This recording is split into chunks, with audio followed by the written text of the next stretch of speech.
तो हम लोगों ने पिछले लेक्चर में क्या पढ़ा था, वर्नर थ्योरी के पोस्टुलेट्स के बारे में पढ़ा था। अब हम उसके थोड़ा सा एप्लीकेशन पार्ट पे आते हैं कि जो वर्नर थ्योरी है उनके पोस्टुलेट्स के हिसाब से कैसे मतलब हम सेकेंडरी वैलेंसी निकाल सकते हैं और प्राइमरी वैलेंसी को देख सकते हैं। फॉर एग्जांपल जो हमारे पास कुछ एग्जांपल लिखे हुए हैं, ठीक है, हमको पता नहीं कि इसमें क्या चीज़ है और ये क्या है। इस कंपाउंड के अंदर आपने क्या डाला, AgNO3 डाला, AgNO3 मैंने डाला और हमको पता नहीं कि कौन इस पीडीसीएल के साथ कौन कंपाउंड बना रहा है, हमको नहीं पता है। पीडी के साथ कौन कोऑर्डिनेट बॉन्ड बना रहा है, कौन कॉम्प्लेक्स कोऑर्डिनेशन कंपाउंड बना, हमको नहीं पता। हमने AgNO3 डाला, हमको 2 मोल कितना 2 मोल ऑफ क्या निकला, AgCl निकला, ठीक है। यानी टोटल कितने इसमें क्लोरीन थे, 2 ही हैं इस फॉर्मूला में, और AgNO3 डालते कहीं 2 Cl माइनस बाहर निकल गए। इसका मतलब ये हुआ कि इसमें क्लोरीन जो है पैलेडियम के साथ कोई भी बॉन्ड नहीं बना रहा है। इसका मतलब कि ब्रैकेट के अंदर कौन बना रहा होगा पैलेडियम के साथ में, अमोनिया बना रहा होगा, यानी अमोनिया होगा वो अपने इलेक्ट्रॉन को इसमें दे रहा होगा और इस तरीके से ये कोऑर्डिनेट बॉन्ड बन रहे हैं। यानी ये जो Cl2 है इसके बाहर में होगा, इस ब्रैकेट के बाहर में होगा, वही आयनाइज हो गया। क्योंकि प्राइमरी वैलेंसी क्या होता है, आयनाइजेबल होता है, और सेकेंडरी वैलेंसी क्या होता है, नॉन आयनाइजेबल होता है। ये हम लोगों ने पढ़ा। तो प्राइमरी वैलेंसी आयनाइजेबल होने के कारण AgNO3 क्या करेगा, इस Cl को बाहर निकाल देगा। अब बात करते हैं नेक्स्ट कंपाउंड की। तो उसमें हमने क्या किया, फिर से AgNO3 डाला और हमको क्या मिला, 2 mole of AgCl, 2 mole of AgCl यानी 2 AgCl निकला। टोटल इस कंपाउंड के अंदर कितने क्लोरीन है, 2 ही क्लोरीन है। जब 2 ही क्लोरीन है और दोनों ही बाहर निकल गए, तो इसका मतलब क्या हुआ कि निकल के साथ क्लोरीन कोई बॉन्ड नहीं बना रहा होगा। यानी ब्रैकेट के अंदर क्या होगा, ब्रैकेट के अंदर वाटर इसके साथ बॉन्ड बना रहा होगा, कोऑर्डिनेट बॉन्ड, और इस तरीके कॉम्प्लेक्स तैयार हो रहा होगा। यानी ये Cl जो 2 Cl था वो बाहर था, वही प्राइमरी वैलेंसी जो काउंटर आयन जो होता है सेटिस्फाई करता है, ठीक है। सेकेंडरी वैलेंसी कौन सेटिस्फाई करता है, ये लिगेंड करते हैं सेकेंडरी वैलेंसी। ये वर्नर थ्योरी के हिसाब से था। तो 2 Cl बाहर था, आयनाइजेबल था, तो 2 AgCl निकल गया। अब हम बात करते हैं नेक्स्ट कंपाउंड की। अब ये है, इसमें ये इस फॉर्मूला के अंदर Cl भी है और HCl भी है। अब इसमें भी AgNO3 डालें, इसमें भी AgNO3 डाला गया और हमको कोई 0 मोल AgCl निकला, यानी कोई AgCl कुछ नहीं निकला। इसका मतलब क्या कि यहाँ पे जितने भी Cl है वो सारे प्लेटिनम के साथ क्या कर रहे होंगे, बॉन्ड बना रहे होंगे। और किस तरीके से बन रहा होगा, ये सिंपल सी बात है, इस तरीके से, है ना।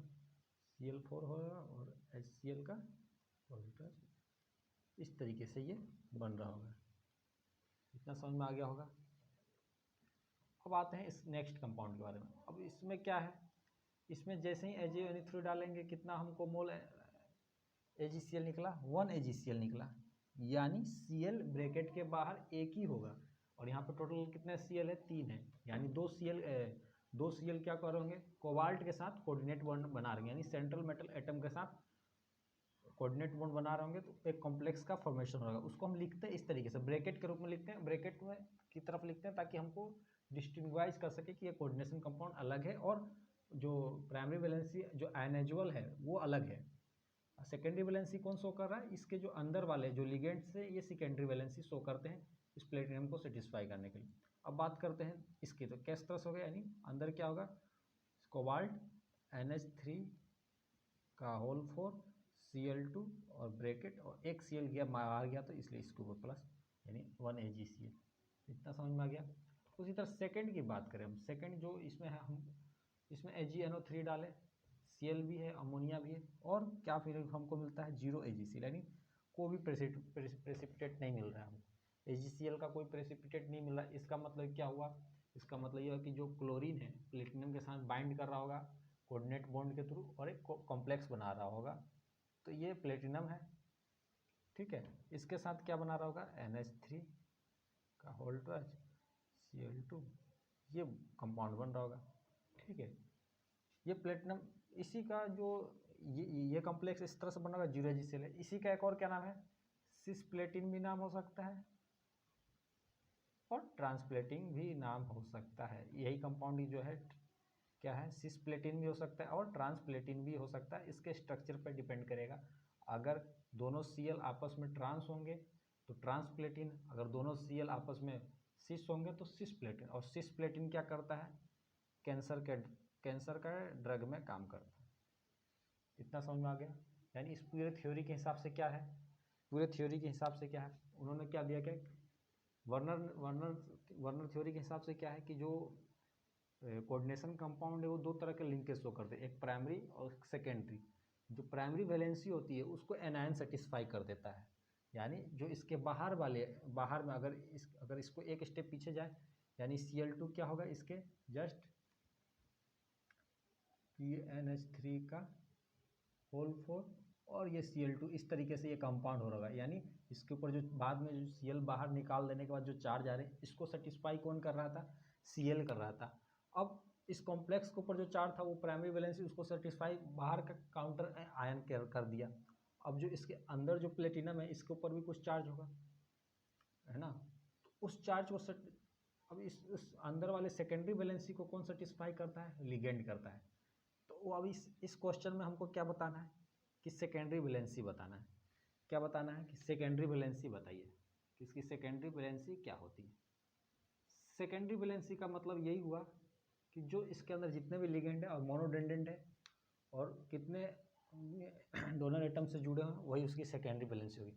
यहाँ पे इस वाले कंपाउंड में चार अमोनिया प्लेटिनम एटम के साथ जुड़े हुए हैं, तो इसकी वैलेंसी सेकेंडरी वैलेंसी कितनी होगी? 4 होगी। यानी फर्स्ट वाले क्वेश्चन की सेकेंडरी वैलेंसी 4 होगी। सेकंड क्वेश्चन की बात करें तो इसकी सेकेंडरी वैलेंसी क्या हो जाएगी? 6 हो जाएगी। थर्ड क्वेश्चन की बात करें तो इसकी वैलेंसी कितनी हो जाएगी? 4 और 2 6 हो जाएगी। फोर्थ की बात करें तो फोर्थ क्वेश्चन की जो वैलेंसी क्या है? 2 और 4 6 हो जाएगी। और फिफ्थ की बात करें तो 2 और 2 4 हो जाएगी।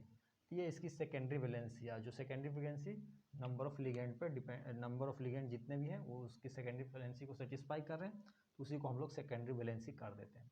अब फोर्थ पोस्टुलेट में क्या था वर्नर थ्योरी के?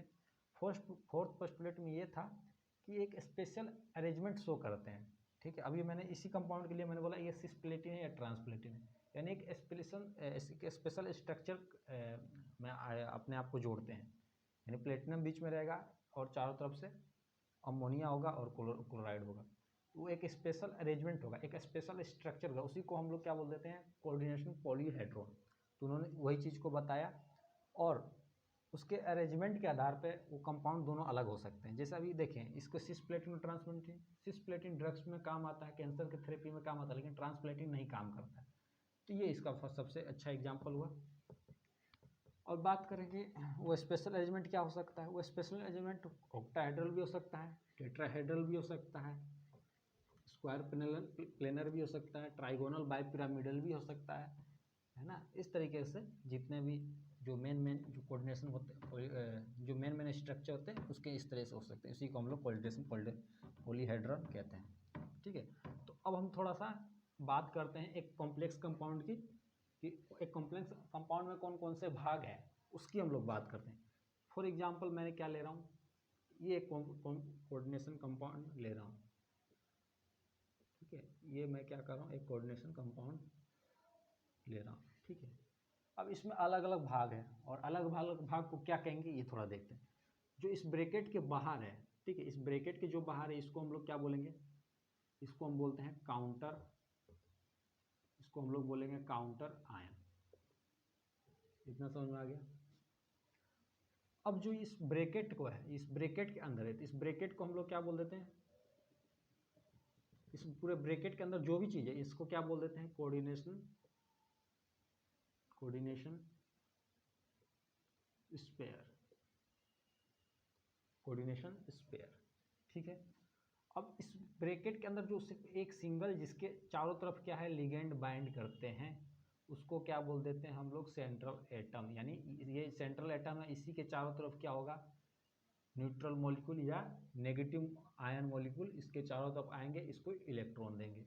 और सेंट्रल एटम क्या होता है? जनरली लेविस एसिड होता है। लेविस एसिड मतलब क्या हुआ? उसके पास इलेक्ट्रॉन की कमी है, वो इलेक्ट्रॉन को एक्सेप्ट करेगा, यानी Fe जो है इलेक्ट्रॉन इससे लेगा, इसलिए इसको लेविस एसिड बोलते हैं। इतना समझ में आ गया? तो central atom generally Lewis acid ही होगा। अब बात करते हैं ये जो CN लिखा है, CN इसको क्या कहेंगे, इसको हम लोग कहते हैं लिगेंड। और लिगेंड्स जो होते हैं इसके बारे में हम लोग पढ़ेंगे। लिगेंड भी अलग अलग तरह के होते हैं। पहला तो होता है मोनोडेंडेंट। मोनोडेंडेंट इसी को हम लोग क्या बोल देते हैं, यूनिडेंडेंट। मोनोडेंडेंट मतलब एक ही डोनर एटम होगा, यानी लिगेंड का कोई एक ही भाग इस Fe को इलेक्ट्रॉन देगा। इसी तरह से क्या होता है डाइडेंडेंट, यानी लिगेंड का ऐसा भाग जो दो उसके अंदर दो डोनर एटम होंगे, यानी जैसे NH2 CH2 CH2 NH2। Ethylene डाइअमीन, ethylene डाइअमीन इसको शॉर्ट में क्या लिखते हैं, EN। इथाइलिन डाइअमीन यानी एक तो डोनर एटम ये हुआ, एक डोनर एटम ये हुआ, यानी बीच में कोई भी अगर एटम होगा, मान लो ये एटम है तो इसको ऐसे डोनेट करेगा, एक ऐसे डोनेट करेगा, यानी ये क्या हुआ, डाइडेंडेंट लिगेंड हुआ। एक ही लिगेंड के अंदर क्या है, दो डोनर एटम है तो उसको बोलते हैं डाइडेंडेंट। ट्राइडेंडेंट इसी तरह ट्राइडेंडेंट हो जाएगा, टेट्राडेंडेंट इसी तरह टेट्राडेंडेंट हो जाएगा, है ना। एक होता है हेक्साडेंडेंट।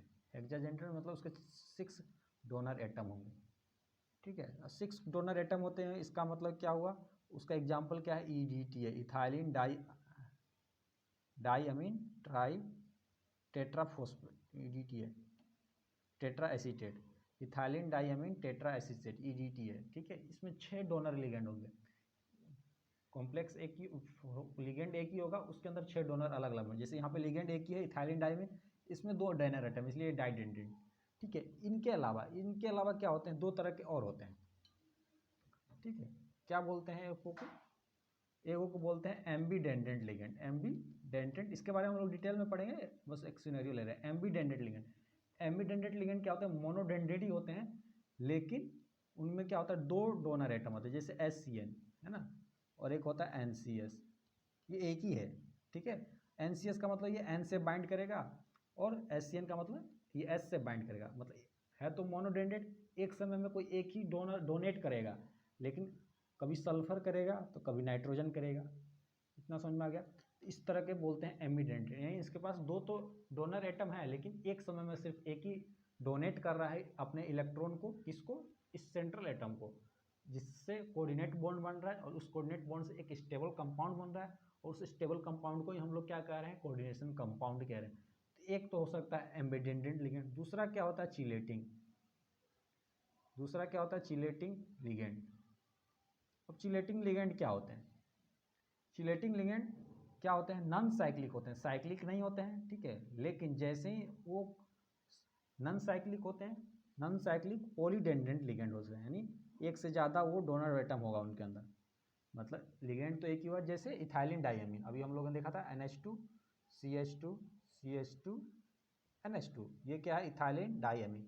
ये एक इथाइलिन डाइअमीन क्या है, बाइडेंडेंट लिगेंड है, इसके पास ये एक डोनर एटम है, एक इसके पास ये डोनर एटम है। अब कोई मान लो सेंट्रल एटम है, ये यहाँ पे क्या Fe है ना, इसने इसको डोनेट किया, इधर से ये डोनेट किया, तो क्या हुआ, देखने में नॉन साइक्लिक था, पॉलीडेंडेंट लिगेंड था, लेकिन जब ये डोनेट किया तो एक रिंग बन गया। देखिए 1 2 3 4 5, यानी 5 मेंबर का एक रिंग बन गया। तो इस तरीके से अगर कोई नॉन साइक्लिक पॉलीडेंटेड लिगेंड है और वो अपने इलेक्ट्रॉन को डोनेट करते वक्त कोई अगर रिंग का फॉर्मेशन करता है, तो उसी लिगेंड को हम लोग क्या बोल देते हैं, चिलेटिंग लिगेंड। यानी इथाइलिन डाइअमीन क्या हुआ, इथाइलिन डाइअमीन एक चिलेटिंग लिगेंड है। इसी तरह से आता है मैक्रोसाइक्लिक लिगेंड, इसी तरीके से क्या आता है, macrocyclic ligand. Macrocyclic ligand, macrocyclic ligand, macrocyclic ligand कहाँ पाया जाता है, जैसे पोरफायरी रिंग में पाया जाता है, क्लोरोफिल में पाया जाता है, और क्या पाया जाता है, विटामिन B12 में, विटामिन B12 में, और इत्यादि बहुत सारे, जिसमें ये क्या पाया जाता है, मैक्रोसाइक्लिक लिगेंड होता है। मतलब बहुत बड़ा लिगेंड होता है, उसके सेंटर में क्या होगा, एक एटम होगा, उसके चारों तरफ से वो डोनेट करेंगे इलेक्ट्रॉन को। वो क्या होंगे, मैक्रोसाइक्लिक लिगेंड क्या होते हैं, साइक्लिक भी होते हैं। मैक्रो लिगेंड क्या होते हैं, साइक्लिक होते हैं, साइकिल्स के फॉर्म में होंगे वो, और उसके साइकिल, उस साइकिल के अंदर, मतलब साइकिल मतलब ये हो गया, जैसे ये साइकिल हो गया, चारों तरफ से बंद है, तो साइकिल का इसके बीच में कहीं ना कहीं वो सेंट्रल एटम होगा, और उसको फिर यहाँ से इस तरह से वो डोनेट करेंगे। इतना समझ में आ गया। तो अभी हम लोग जो जानकारी ले रहे हैं लिगेंड इसके टर्म और कंडीशन को, फिर हम लोग एक बार डिटेल में पढ़ेंगे लिगेंड के डेफिनेशन इस सब चीज़ को, ताकि हमको पहले समझ में आए, है ना। नेक्स्ट जो चैप्टर होगा लिगेंड होगा, उसके बाद हम आईयूपीएसी नोमेनक्लेचर में चलेंगे। जो यहाँ पे 6 लिखा हुआ है, 6 क्या है? Coordination number. इसको हम लोग क्या बोलते हैं? Coordination number. और यही क्या करता है? सेकेंडरी वैलेंसी को शो करता है वार्नर थ्योरी के हिसाब से, ठीक है। सेकेंडरी वैलेंसी को सेटिस्फाई करता है। अभी इस कॉम्प्लेक्स में पूछे कि सेकेंडरी वैलेंसी कितनी है, तो आंसर क्या होगा? 6 होगा। इतना समझ में आ गया। और इसकी जो प्राइमरी वैलेंसी को कौन सेटिस्फाई कर रहा है? ये कर रहा है, पोटेशियम आयन कर रहा है ना। इसके साथ जुड़ के प्राइमरी वैलेंसी को सेटिस्फाई पोटेशियम आयन कर रहा है, जिसे हम लोग क्या कह रहे हैं? काउंटर आयन कह रहे हैं। अब कोऑर्डिनेशन नंबर क्या होता है? Number of donor atom attached with central atom, यानी सेंट्रल एटम से जितने भी डोनर एटम अटैच्ड है उसको हम लोग क्या बोलेंगे? उसको हम लोग बोलेंगे कोऑर्डिनेशन नंबर। यानी यहाँ पे 6 CN माइनस इसके साथ क्या है? अटैच्ड है, इसीलिए। अब मान लो इसी को मैं इस तरह से लिखूँ, EN का होल थराइज, या इस तरह से यहाँ पे देखते हैं निकल EN का होल थराइज, इस तरीके से लिखें। अब EN क्या है? इथाइलिन डायमीन है, यहाँ पे 3 लिखते हैं, होता है। अब इसके हिसाब से तो कोऑर्डिनेशन नंबर यहाँ क्या लिखा है? 3 लिखा हुआ है, तो कोऑर्डिनेशन नंबर तो 3 होना चाहिए, लेकिन 3 नहीं होगा, क्या होगा? 6 होगा, क्योंकि इथाइलिन डायमीन क्या है? डाइडेंडेंट है, यानी एक इथाइलिन डायमीन उसमें 2 डोनर एटम होंगे, है ना। तो 3 गो इथाइलिन डायमीन है, 3 दूना 6, तो 6 डोनर एटम होंगे। कोऑर्डिनेशन नंबर क्या है? The number of donor atom attach with central atom, यानी जितने नंबर ऑफ डोनर एटम होंगे उतना ही उसका कोऑर्डिनेशन नंबर होगा। तो मोनोडेंडेंट के केस में सही है, लेकिन डाइडेंडेंट, ट्राइडेंडेंट, इन सब लिगेंड के इसमें हमको थोड़ा सा सोचना पड़ता है। तो ये हमारे कुछ थे टर्म और सिंबल्स। यानी अगर कोई कोऑर्डिनेशन कंपाउंड की हम लोग बात करते हैं तो उनमें क्या क्या होगा? काउंटर आयन होगा, कोऑर्डिनेशन स्पेयर, ये पूरे को बोलते हैं। इसी कोऑर्डिनेशन स्पेयर को हम लोग क्या बोल देते हैं? कोऑर्डिनेशन एंटाइटी भी बोल देते हैं, कोऑर्डिनेशन एंटाइटी भी बोल देते हैं। इसके जो सेंट्रल में जो एटम है, सेंट्रल एटम बोलते हैं, ठीक है। ये CN क्या है? लिगेंड है। लिगेंड भी अलग अलग तरह के होते हैं, वो हम लोगों ने अभी देखा है सिनेरियो। एक बार लिगेंड का हम लोग अलग से पढ़ेंगे, पूरा लिगेंड के कितने टाइप के लिगेंड होते हैं, उसके एग्जाम्पल सब। और फिर हम लोग पढ़ा कोऑर्डिनेशन नंबर, ठीक है। इसके बाद हम लोग नेक्स्ट लेक्चर में लिगेंड के बारे में पढ़ेंगे, उसके बाद आईयूपीएसी नोमेनक्लेचर के बारे में पढ़ेंगे।